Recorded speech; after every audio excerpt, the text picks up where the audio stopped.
Thank you for joining me for another 5 good minutes with the Word.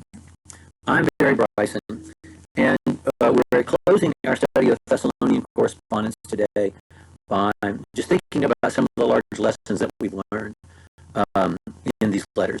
Now, when we introduced the letters, we said that 1 Thessalonians and 2 Thessalonians are two of the earliest, perhaps even the earliest, parts of the New Testament to be written. They are very early. Therefore, they have such primitive value for us when we think about what Paul did, because he talks a lot about this is the way I acted when I was among you, and this is what we taught you as of first importance. It's also important not just because it's early, period, but because it's early in the history of the congregation.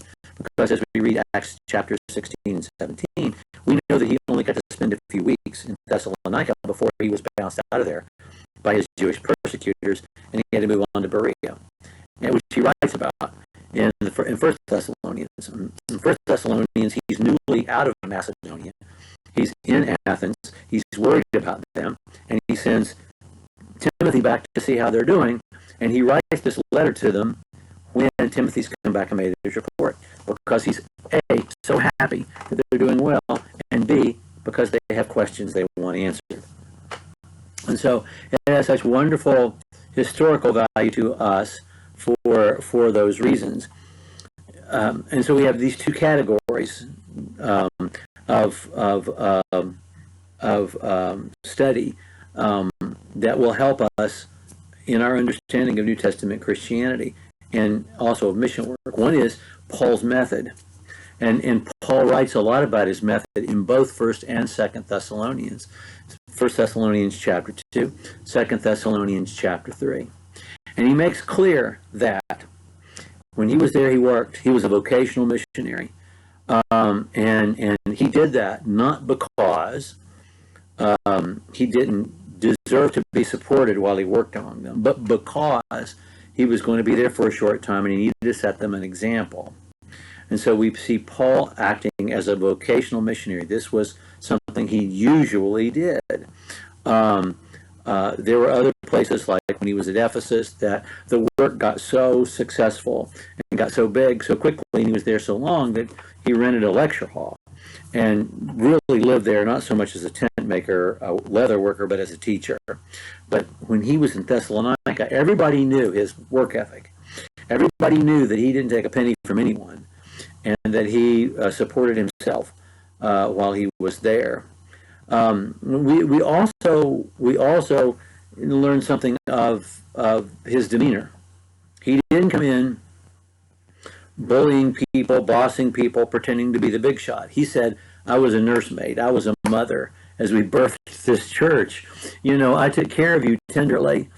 And so we know something about his tone of voice and his demeanor when he was there, which doesn't mean he didn't talk about the end and judgment, because he did.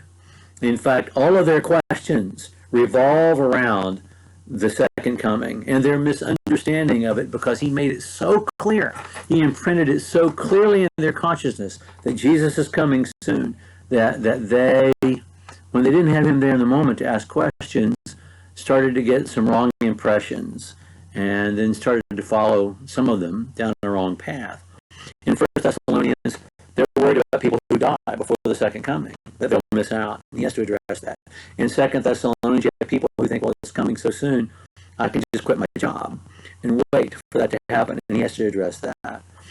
And so we understand some of the primary teaching and how the second coming was such a central part of it, preparing for the second coming of Jesus, and how imminent it was in Paul's mind, and how imminent he made it in their minds.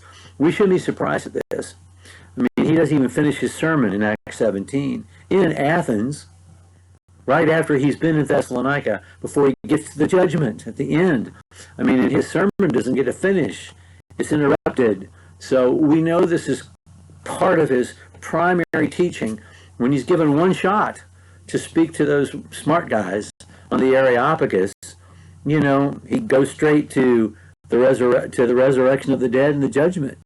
So, yes, his demeanor was that of a mother, of a parent nurturing their children, but he was sharing the truth about the second coming. We also understand why they were successful, even though they were so young, and what Paul has emphasized.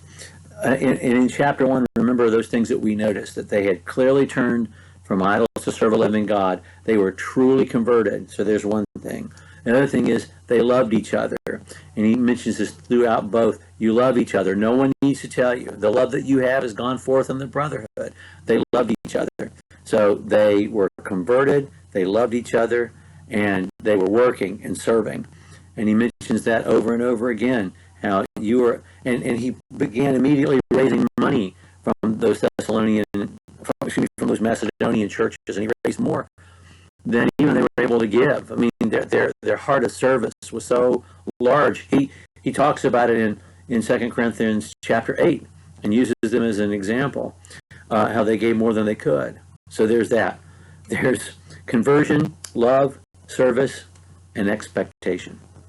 They were expectant, waiting for the second coming, waiting for him to return. And so we know that those are the essential elements of a successful congregation. We've got some really solid instruction about living our lives in those short verses at the end of chapter 3. If you don't work, you don't eat. That you need to be occupied. That occupation, work is not the curse, and that there was occupation in the garden, and we're intended to live productive lives.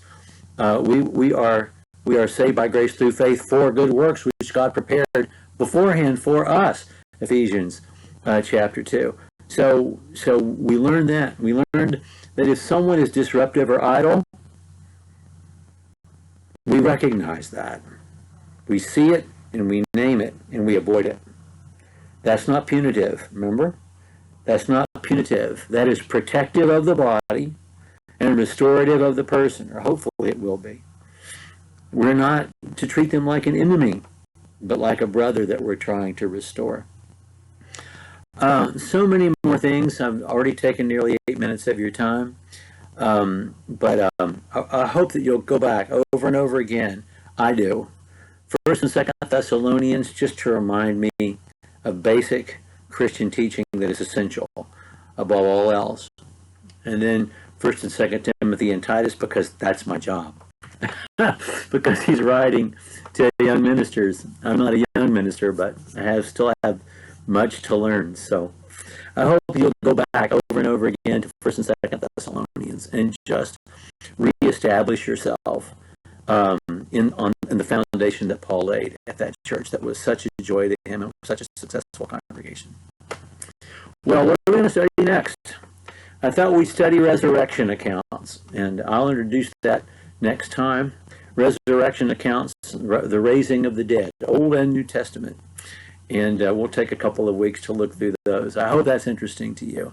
And we'll pick up there next time. Thank you for joining me for another 5 good minutes.